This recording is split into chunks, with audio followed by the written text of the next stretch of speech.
ಯಾಕೆ ಹಾಡಿರಿ ಈ ಹಳ್ಳಿ ಹಾಡಮ್ಮ. ಇಲ್ಲಿ ಬೀಸುವ ಗಾಳಿ ಊರಲ್ಲಿ ಯಾಕಿಲ್ಲ, ಇಲ್ಲಿ ಸಿಕ್ಕುವ ಪಾಠ ಶಾಲೆಯಲ್ಲಿ ಯಾಕಿಲ್ಲ. ಬಂಗಾರ ಸಿಂಗಾರ ಸಾಕಾಗಿ ಹೋಯಿತು, ಅರಮನೆ ಆನಂದ ಬೇಸತ್ತು ಹೋಯಿತು. ಕೆಳಗಿಳಿಸುವ ಮನಸ್ಸಿನ ಭಾರಗಳ, ಜಿಗಿ ಜಿಗಿಯುವ ಚಿಂತೆಯ ಗುಡ್ಡಗಳ. ಬೆಳ್ಳಿ ಹಕ್ಕಿಯಾಗಿ ಹಾರಿ ಹೋಗಿ ನಾವು ಸಂಚಾರ ಮಾಡುವ ಬಾರ.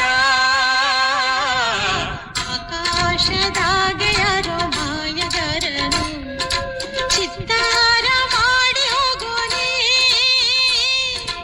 ಈ ಭೂಮಿ ಮ್ಯಾಗೆ ಯಾರು ತೋಟಗಾರನು ಮಲೆನಾಡ